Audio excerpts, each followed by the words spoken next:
Poland സന്ദർശനം പൂർത്തിയാക്കി പ്രധാനമന്ത്രി നരേന്ദ്രമോദി യുക്രൈനിലെ കീവിലെത്തി. യുക്രൈൻ പ്രസിഡന്റ് വ്ളോഡിമിർ സെലൻസ്കിയുമായി പ്രധാനമന്ത്രി കൂടിക്കാഴ്ച നടത്തും. ജൂലൈയിൽ റഷ്യ സന്ദർശിച്ച പ്രധാനമന്ത്രിയുടെ യുക്രൈൻ യാത്രയ്ക്ക് അന്തർദേശീയ പ്രാധാന്യമുണ്ട്. 1991 ശേഷം ആദ്യമായാണ് ഭാരതത്തിലെ ഒരു പ്രധാനമന്ത്രി യുക്രൈനിൽ എത്തുന്നത്. വിവരങ്ങളുമായി ഐസൻ ജോസ് ചേരുന്നു. ഐസൻ ജോസ്, 3/12 ശേഷം ആദ്യമായി ഇന്ത്യൻ പ്രധാനമന്ത്രി യുക്രൈനിലെത്തുന്നു. പ്രത്യേകിച്ച് ഈ സാഹചര്യം നമ്മൾ നോക്കിക്കാണേണ്ടതുണ്ട്.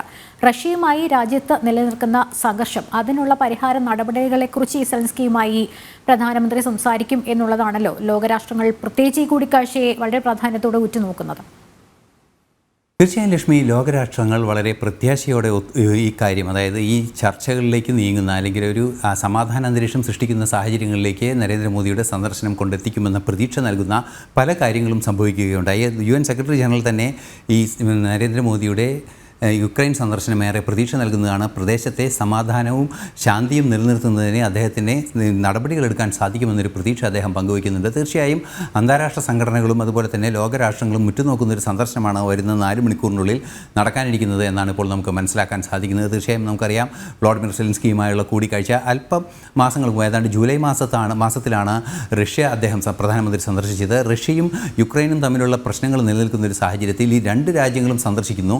ആ 2 രാജ്യങ്ങളും സന്ദർശിക്കുന്നതിന് തൊട്ട് മുൻപായി തന്നെ പ്രധാനമന്ത്രി ഇന്നലെ പോളണ്ടിലെല്ലാം തന്നെ പ്രസംഗിച്ചപ്പോൾ പറഞ്ഞത് പാർട്ടിസിപ്പേറ്റിംഗ് ഡെമോക്രസി, അതായത് പങ്കുവെക്കലിൻ്റെ ഒരു ജനാധിപത്യം അല്ലെങ്കിൽ സൗഹൃദത്തിൻ്റെ ജനാധിപത്യമായിരിക്കും ഭാരതം മുന്നോട്ട് വയ്ക്കുക, ശാന്തിയാണ് തങ്ങളുടെ തത്വം എന്നെല്ലാം വളരെ കൃത്യമായി പറയുകയും ചെയ്തു.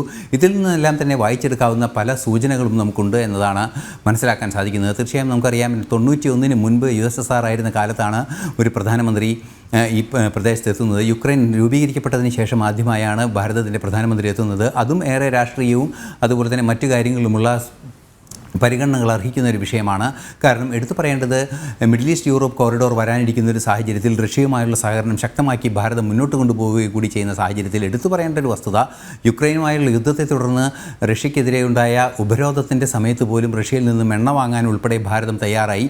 അത്തരത്തിൽ റഷ്യയെ ശക്തമായി പിന്തുണയ്ക്കുന്ന, ശക്തമായി റഷ്യയോടൊപ്പം നിൽക്കുന്ന ഒരു രാജ്യം റഷ്യയുടെ ശത്രു രാജ്യത്തിലേക്ക് അല്ലെങ്കിൽ റഷ്യയുമായി സംഘർഷം നിലനിൽക്കുന്ന ഒരു രാജ്യത്തിലേക്ക് പ്രധാനമന്ത്രി എത്തുന്നു എന്നുള്ളത് തീർച്ചയായും ഒരു മീഡിയസിയുടെ സാന്നിധ്യം അല്ലെങ്കിൽ ഒരു മീഡിയേഷൻ്റെ സാന്നിധ്യം തന്നെയാണ് അവിടെ എല്ലാവരും ഉറ്റുനോക്കുന്നത്. അത് ഏത് രീതിയിലായിരിക്കും എന്നെല്ലാം തന്നെ കാത്തിരുന്ന് കാണേണ്ടതുണ്ട്. നമുക്കറിയാവുന്നതാണ്, റഷ്യയിൽ നിന്നും അതുപോലെ തന്നെ പഴയ റഷ്യയിൽ നിന്ന് നിരവധിയായ യുദ്ധസാമഗ്രികളും അതുപോലെ തന്നെ സ്റ്റീൽ പ്ലാന്റ് ഉൾപ്പെടെയുള്ള അതിസങ്കീർണമായ വ്യാവസായിക സാങ്കേതിക വിദ്യയുമെല്ലാം തന്നെ ഭാരതത്തിന് ലഭിച്ചിരുന്നു. ഇതെല്ലാം തന്നെ പൂർണ്ണമായും ഭാരതത്തിൻ്റെ പുരോഗതിയിലേറെ സ്വാധീനം ചെലുത്തിയൊരു വിഷയം കൂടിയാണ്. ഇത് വീണ്ടും പുനഃസ്ഥാപിക്കപ്പെടുക വലിയൊരു ലക്ഷ്യത്തിലേക്ക്, അതായത് വികസിത രാജ്യം അല്ലെങ്കിൽ 3ാം സാമ്പത്തിക ശക്തിയായി ഭാരതത്തെ ഉയർത്താനുള്ള നീക്കത്തിൽ അന്താരാഷ്ട്ര പിന്തുണ അനിവാര്യമായ ഒരു സാഹചര്യത്തിൽ കൂടിയാണ് പ്രധാനമന്ത്രി എത്തുന്നത്. തീർച്ചയായും ഭാരതത്തിൻ്റെയും യുക്രൈൻ്റെയും റഷ്യയുടെയും ഒരു ആവശ്യമെന്ന നിലയിൽ തന്നെയാണ് ഈ സംഘർഷത്തിൽ പ്രധാനമന്ത്രിയുടെ ഒരു ഇടപെടൽ ഉണ്ടാകുന്നത് എന്നാണ് മനസ്സിലാക്കാൻ സാധിക്കുന്നത്. അദ്ദേഹം വന്നിറങ്ങിയ ട്രെയിൻ, നമുക്കറിയാം, റഷ്യയുടെ ആക്രമണത്തിന്റെ പശ്ചാത്തലത്തിൽ വ്യോമപാത അടച്ചിരിക്കുന്ന സാഹചര്യത്തിലാണ് ലോക നേതാക്കൾ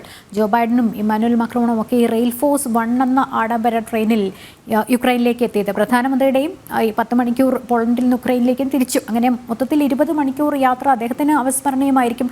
അതും വലിയ രീതിയിൽ ശ്രദ്ധ ആകർഷിക്കപ്പെടുന്നുണ്ട്.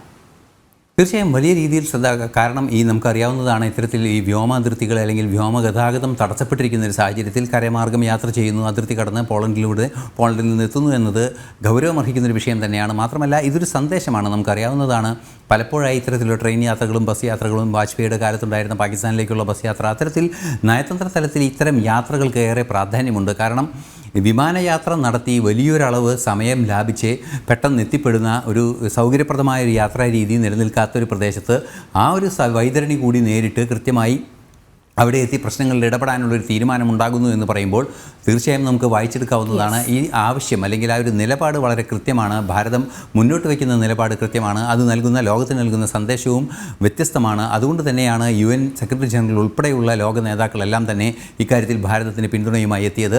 സമയത്തിനകം വ്ളോഡിമിർ സെലൻസ്കിയുമായുള്ള കൂടിക്കാഴ്ച നടക്കും. ആ കൂടിക്കാഴ്ചയ്ക്ക് തുടർന്നുണ്ടാകുന്ന സംയുക്ത പ്രസ്താവനയിൽ കുറെ കൂടി കാര്യങ്ങൾ വ്യക്തമാകും. ഒരുപക്ഷേ ഈ 4 മണിക്കൂറിനുള്ളിൽ നടക്കുന്ന സന്ദർശനം ആയിരിക്കും ഇനി അടുത്ത ദിവസങ്ങളിൽ അല്ലെങ്കിൽ വരാനിരിക്കുന്ന 2-3 ദിവസങ്ങളിൽ അന്താരാഷ്ട്ര വാർത്താ പ്രാധാന്യം അർഹിക്കുന്നൊരു വിഷയമായി വളർന്നു വരിക എന്ന് പോലും നിരീക്ഷകർ കരുതുന്നുണ്ട്. ശരി, ഐസനാണ് വിവരങ്ങൾ നൽകിക്കുന്നത്.